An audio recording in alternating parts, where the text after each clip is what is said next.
Sé que Claudia no está de acuerdo en un montón de cosas porque se le notaba en sus gestos, pero también quiero preguntarle a Nora su posición, sobre todo por estar en el Comité de Seguimiento de Aplicación de la Convención de los Derechos del Niño. Bueno, justamente para nosotros los tratados internacionales no están a 30.000 kilómetros de distancia, se utilizan en nuestro país justamente para protección de los derechos humanos de todos, porque si no viviríamos en una anarquía total y cada uno haría lo que tiene ganas de hacer.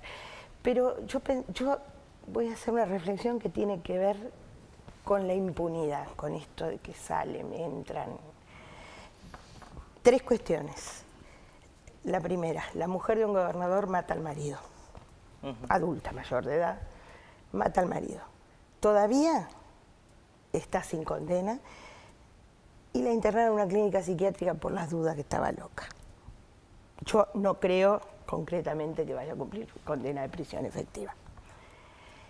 Corsi. Estamos discutiendo, se declara pedófilo.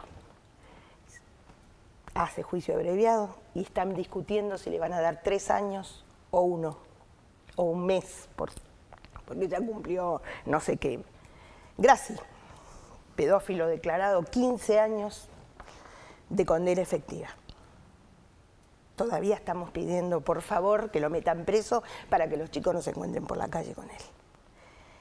En términos de protección, ¿quiénes están más protegidos? ¿Los chicos o los adultos que circulan por la vida molestando y haciendo daño a los chicos? Yo creo que con las cifras que dio Claudia, en cuanto a delitos gravísimos, los adultos son los que los cometen, no los chicos.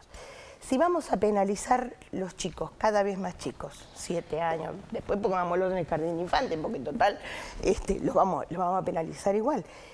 ¿Cuál es la solución de tipo social y de política pública?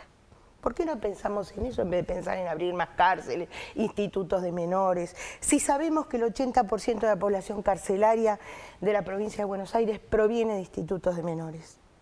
¿De qué estamos hablando? ¿Para qué sirven los institutos de menores? ¿A quién socializan? ¿A quién curan? Entre comillas. ¿Qué necesidad hay de pensar en la baja de la edad si no pensamos en políticas públicas que acompañen a estos chicos a la escuela, a estudiar, a tener acceso a la salud, a tener posibilidades de una familia digna que acompañe y que uno pueda, a través de la política pública, acompañar a la familia tanto económicamente como jurídicamente con las necesidades que tiene?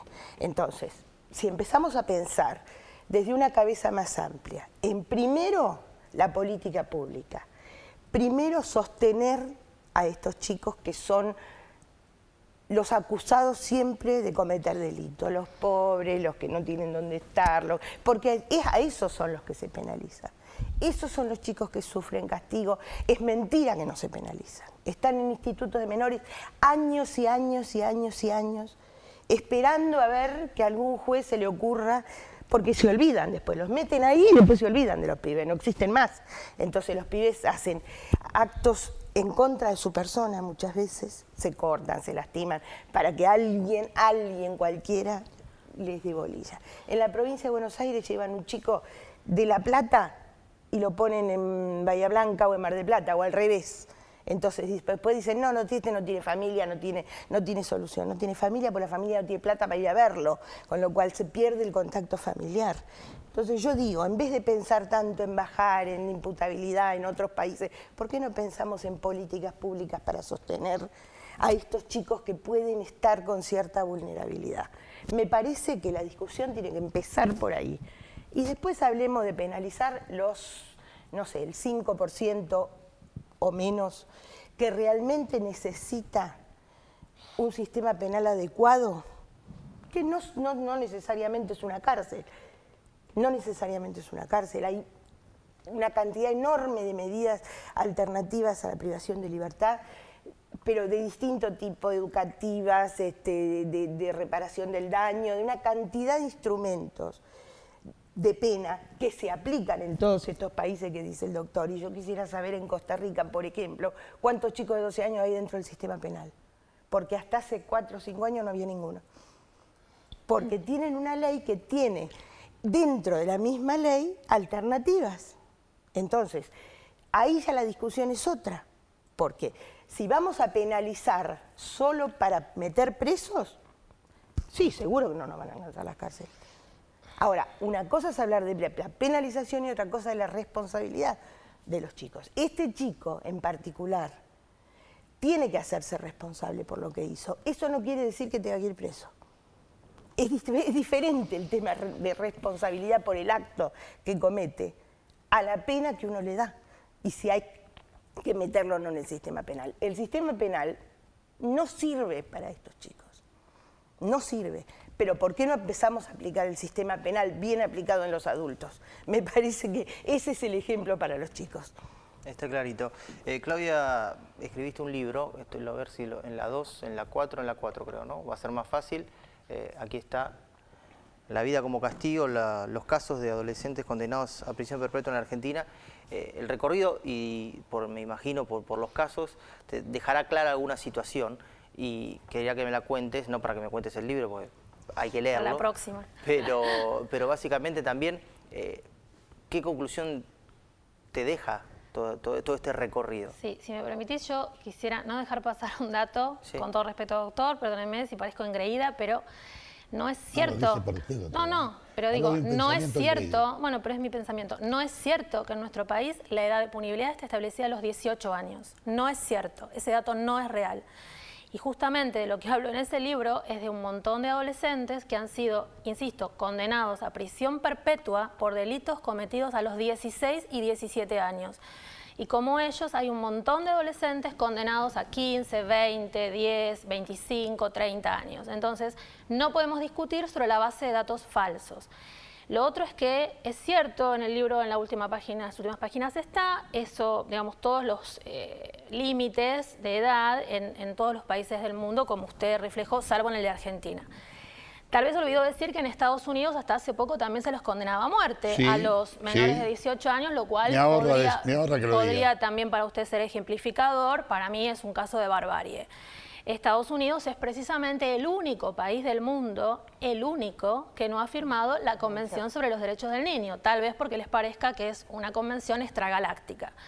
A nosotros, y parto de la base de que a todos quienes trabajamos en estos temas, las convenciones que tienen jerarquía constitucional, sabemos, nos enseñan desde que entramos a la facultad, que es lo mismo que la Constitución misma. Entonces, yo aprendí que la Constitución no la discuto. Si la quiero cambiar, hago lo necesario para que haya una reforma constitucional. Hasta que eso suceda, las convenciones, y entre ellas la Convención sobre los Derechos del Niño, es la ley máxima para todos los que trabajamos en el tema de la justicia.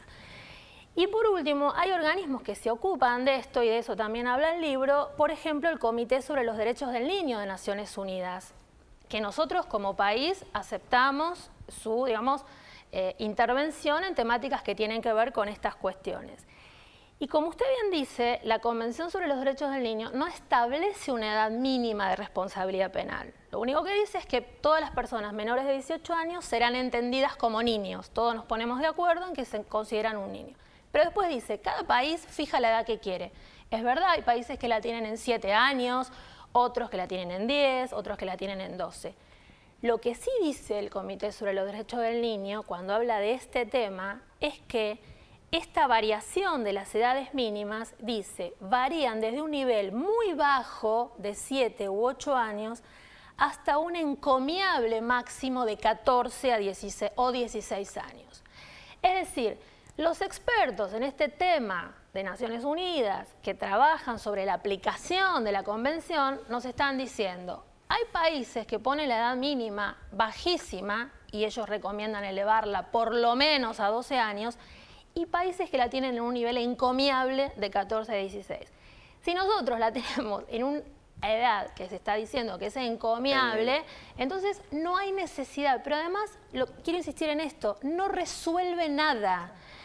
No va a tener como resultado el hecho de que se baje la edad de punibilidad que ningún niño o adolescente de 14 o 15 años cometa un delito grave.